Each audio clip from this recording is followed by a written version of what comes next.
Hey guys, one of the main goals for guesting on podcasts is, of course, lead generation. You want to capture those leads, grow your e-list, nurture, convert, obviously to get paying clients, right? Now, what a lot of guest experts don't realize is that when they're getting those leads into their system, a lot of those emails that you're sending out are actually not even hitting the people's inboxes. They're not being opened, they're not being clicked, they're not being engaged with, and people aren't taking action. So on this episode, I'm going to share some industry secrets that a lot of marketers don't realize. And after cleaning lists and improving email hygiene, boosting email health and domain health, and following a lot of new protocols, I've been working with my clients, and they have been going from like 8 to 11% opens to 67. And more emails are actually hitting inboxes, and people are opening them and taking more action, which obviously leads to sales. I've learned a ton of this information from ActiveCampaign, from Keep, from email deliverability experts and articles. And a lot of it really, I do credit 𝗵𝗗𝗡𝗂 of Fundamental Marketing. And I've worked with him with a couple of clients, and the results have been amazing. So thank you, Evan. Shout out to you. So I'm going to go through some of the different steps that you can take to help improve your email deliverability for the leads that you're getting through guesting on podcasts. So the first step, and this one is absolutely crucial.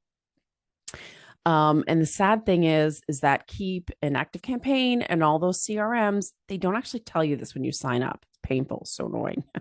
But as part of the email deliverability process, so I'm just kind of going to explain how it works. So when you send out emails, obviously they're going to, Outlook, Gmail, Yahoo, wherever. Those mail servers work to determine the authenticity and legitimacy of your email. So, in comes an email from, I don't know, Lindsay at 𝗵𝗵𝗍𝗍𝗀𝗍𝗍𝗀𝗍𝗍𝗍.com. Then they check to see, is that domain, that email address, reputable? Is it restricted? Is it blocked? Is it blacklisted? Is there anything wrong? Like, are they really who they say they are? And is what they're sending legit? And did this person really request this stuff? They want to know that it's from a reputable source. And so I'm going to give you a couple of quick tips and then the main one. So one, make sure that you're emailing out from an actual domain. So if you're using ActiveCampaign, GetResponse, Aweber, whatever you're sending, do not send emails out from like support at, info at, and then also don't send out from like a Hotmail or a Gmail. When it has that prefix of support or info, it feels like it's not coming from a real person. And so for them, it feels like it's not reputable. So those couple of quick tips. Now, in regards to authenticating your domain, you may need to go to your web developer on this one, but you do want to make sure that your domain has DKIM and SPF, that they're verified. Now, if you go in the back end of Keep, ActiveCampaign, whatever you have, there is a spot under settings that will say authentication. And then it'll have you like click buttons, and it'll give you information about the DKIM records and the SPF records, so that your web developer can change those DNS settings in the back end of your domain where your website is hosted. So you may just take a couple of extra little steps in the back end. Once those settings are changed within your DNS settings, then when you go back to that authentication page within the back end of your CRM, you click validate, authenticate, whatever their language is. It should go through a process and then give you a little tick mark to say that the domain is verified. So that is absolutely crucial when you are sending emails out from a CRM or email provider. The second piece is checking your domain health. Now, there are tools like, and I'll have them in the show notes, obviously, it's mxtoolbox.com/domain. There are other tools out there, and you can obviously check in with your web developer to make sure that your domain and also where it's being hosted on. So again, whether it's Bluehost, HostGator, SiteGround, or whatever, is your server or your domain, is it getting red flagged? And also, is it being blacklisted anywhere? So that will need to get fixed as well. The third one is a little bit more time consuming, and that is the list cleanup. You know, it's funny, and I've kind of gone back and forth with clients over the years so much with this. You know, you have like, ooh, I've got 10,000 people on my list, or I've got 6,000 contacts in my list. Honestly, those kinds of stats are for vanity. It's great to have 10,000 contacts, but if, 50% of them are not opening, they're not clicking, they're not taking action, they're not buying from you, they are dead weight because they're not going to buy from you, right? And an unknown fact is that if you are sending out, let's say, 5,000 emails and 40% of them are not opening, they're not engaged, maybe some of the emails are invalid or whatever, that is going to affect the deliverability of that other 60% of contacts that you have that do get your stuff or do want to open it or do care about your material and your expertise. It's almost like the CRM, again, Google, Microsoft, whatever, not CRM, sorry, your email servers. They're deeming those emails as unsafe because they know that, like, they know those stats, right?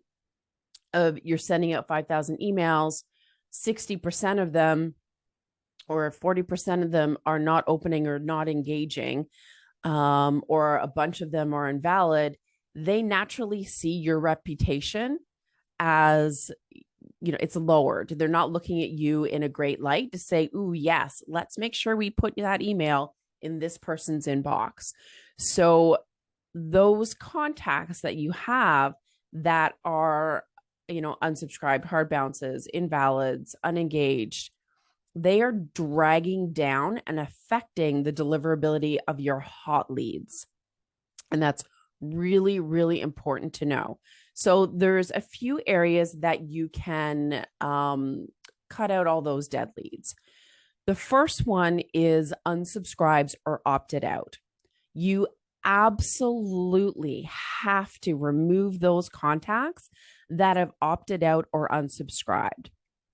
If you're emailing them accidentally somehow, then obviously you're going against those CAN spam rules and those, bigger standards. And you can actually get your CRM account shut down. And I've seen it happen before. And you won't be able to get that back, and you're going to have to start all over again, which is harsh, right? Now, email providers now, more often than not, will actually be set up in a way that if people opt out, there's no possible way for them to receive emails. So it just, like, even if you select their name, it just won't even go out. So, and that's part of their like protection settings in the back end, so to speak, but you just want to be mindful of that. And again, there are some CRMs you're paying by the number of contacts. So having, 10,000 contacts or however many that are unsubscribed, you're honestly just wasting money. And they have sometimes they have different names for what those opt-outs or unsubscribes are. Some of the titles for their email status will be feedback or spam reported or opt-out system or unsubscribed or opt-outs. And sometimes they have like, I know like for Keep, for instance, has about 5 of them, and they each have their own meaning. But when you are deleting those contacts, you want to make sure that you're deleting all of them, right? Not just the one. So just want to make sure that you know that. The other area are hard bounces. Now, if the email addresses are not accurate, or, maybe they created the email address and they no longer use it, which happens a lot, the email is going to hard bounce. So obviously they're not getting it in the first place. So you might as well get rid of all those leads that are in there. You can, though, look to see if there are any where it's just a typo. And I've seen this before where it's like gmail.com instead of gmail.com, or it's gmail.co instead of .com. So if you, check these on a day-to-day basis, you can keep up with that, and you can actually just change it, save it, and then resend the last email just to make sure that they're getting it. So that's a quick trick. But all the other ones that are like totally not legit and they're hard bouncing, delete them. The other one is invalid. So that's another email status that most CRMs have. So again, basically they're saying that the email address is completely wrong, kind of like when you've got a wrong phone number, right? And you punch it in and they're like, that number does not exist. Please try your call again. Same thing. So the email address is just completely invalid. Again, if you happen to see that there's just a weird spelling error, or that the person is legit, then you can likely fix it. But in most cases, it's just, it could be a bot, it could be spam, it could be tons of different reasons. So just delete them. The last one is unengaged. Now, most email marketing tools should have the ability to segment your leads, segment your contact records for those that are opening, are clicking, are engaging in your content. And if a contact is not engaging in your material, and it's been like 6 months or 12 months since they've even taken any action, that they haven't opened, they haven't clicked, again, that is dead weight. And sending out to those along with your active contacts is dragging down that email deliverability. And if those people are not engaging, not opening, not clicking, like, really, what's the point? They're not going to take action. They're not going to buy from you. So just get rid of them. If you do want to, you can export the list and keep it and maybe kind of like go through it. Or if you've got their addresses, maybe you can mail out to them, or you can, if you have a sales team and do outbound calls, there are other ways that you can reach them. Or you can even upload them if you're doing Facebook ad campaigns and, retarget them that way. So you can still kind of use those leads, but you don't want them to clog up the wheel in your email marketing and your ability to deliver those emails. Having said that, you should absolutely have a re-engagement protocol. And what I mean by that is, if your leads haven't opened, clicked, engaged in, let's say, 3, 4, 5 months, give them a specific tag or put them on a specific list and put them through a re-engagement sequence. This gives them the ability to then be like, oh, yeah, I haven't read your stuff in a long time. No, I don't want you to go away. You're still important to me. I still like your material. Click yes, still send me the stuff, please. Or, and again, the whole re-engagement sequence, it's like a whole topic for another podcast episode or a blog or whatever. But basically, you're also enticing them with maybe different offers to, pique their interest and keep them engaged. And so by keeping them engaged, you're like putting them back in the bucket, so to speak, and they will start to kind of move a little bit and take more action and open.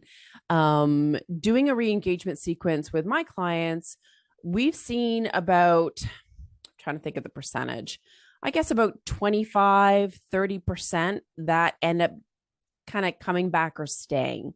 And those that don't, again, get rid of them. They're dead weight.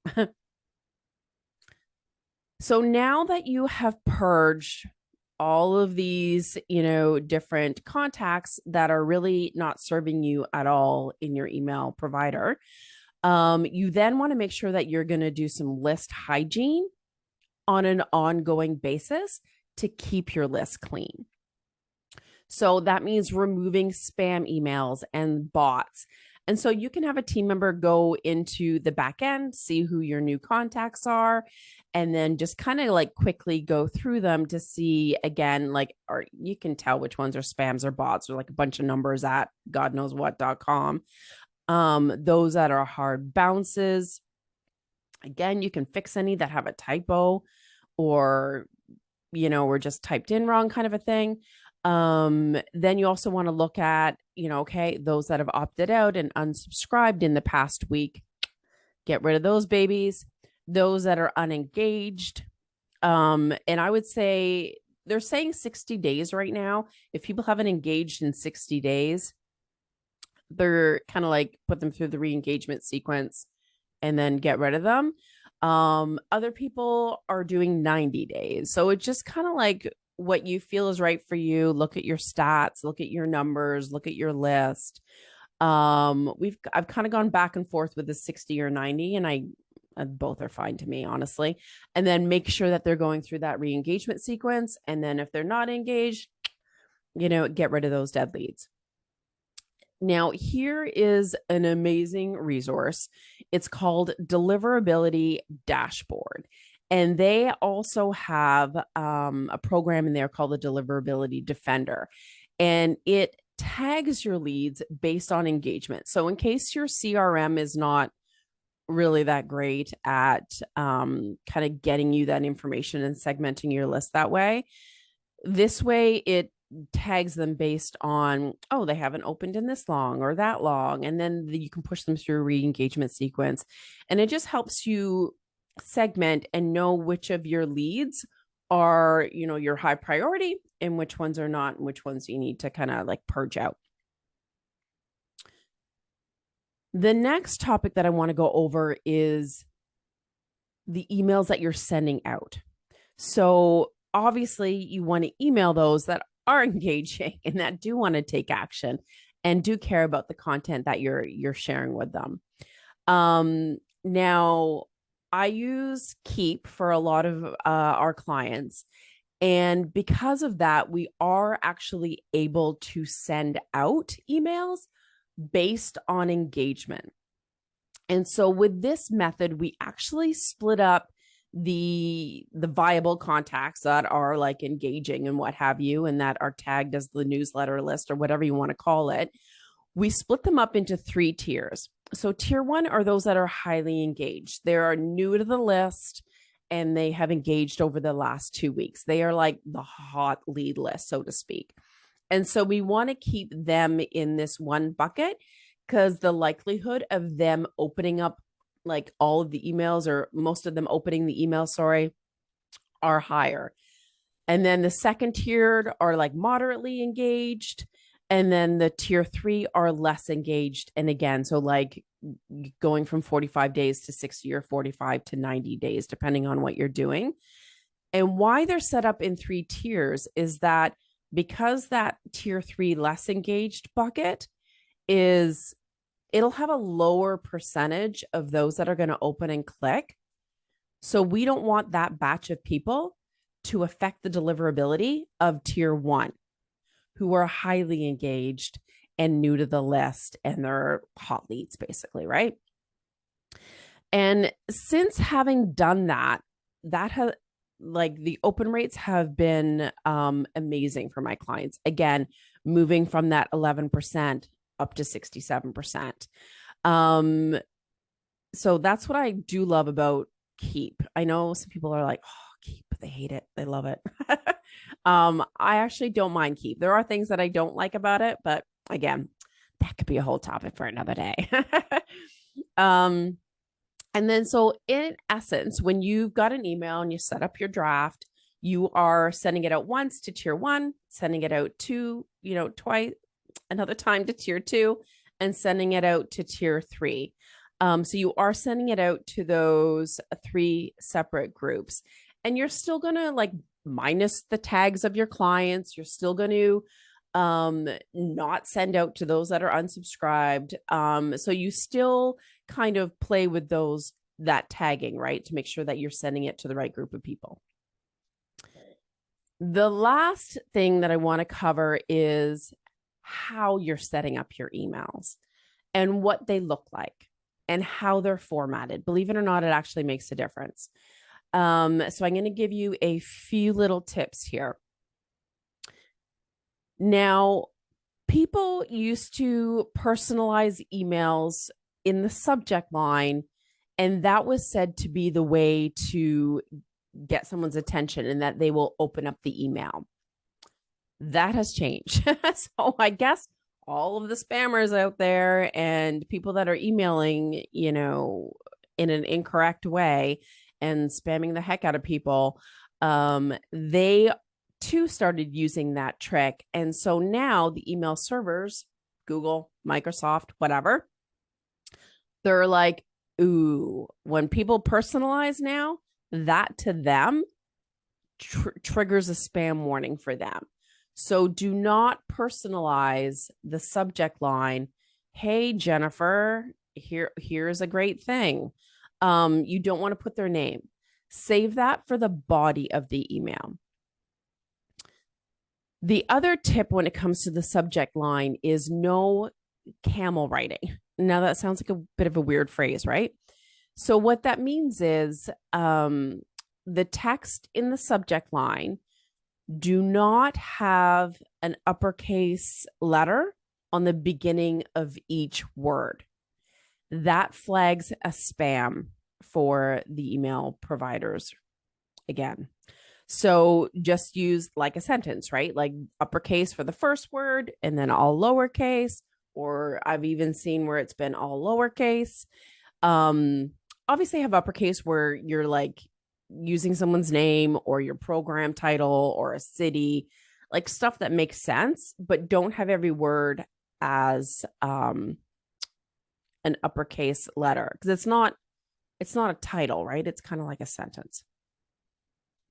You also want to avoid linking to outside sources because they deem that as being unsafe or a risk. So sending links that are in your domain, blogs, podcasts, anything on your site, go for it. But it's kind of like when it's like an outside source or you're sharing someone else's resource, a YouTube link, a Facebook link, a TikTok link, it does trigger spam. Sometimes you have to, like I've got a client that sends out replays. She does like a live Facebook and then she puts it in YouTube. So she does send out a replay, and that is like the Facebook link. Hey, did you miss this? Or if you're not in Facebook, click here and you can look at it in YouTube. We have been tracking the stats on those emails just to make sure that it's not affecting the deliverability.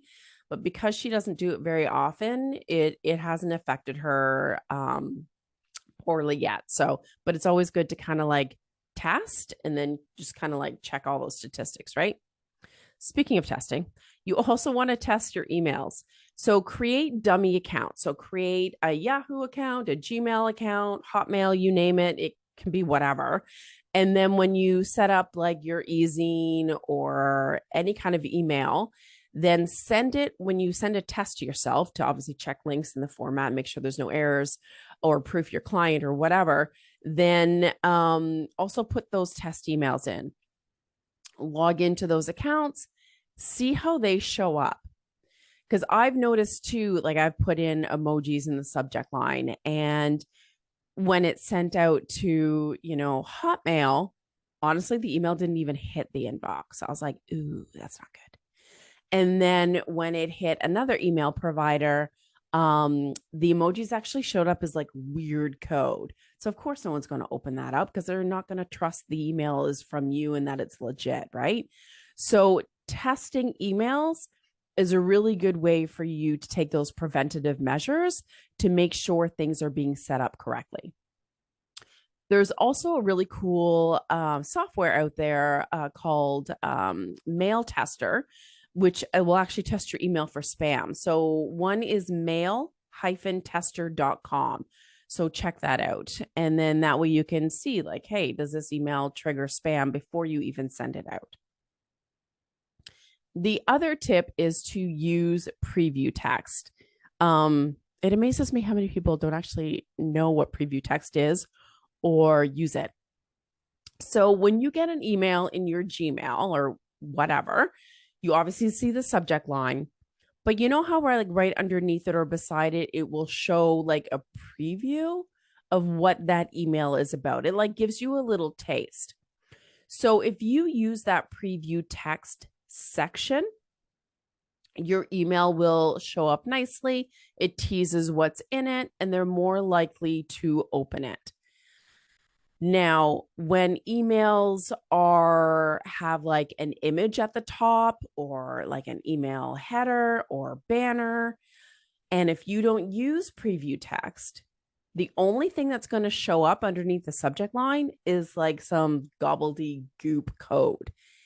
And that obviously is going to fire off spam flags to the recipient and also to the email server, like Google Outlook.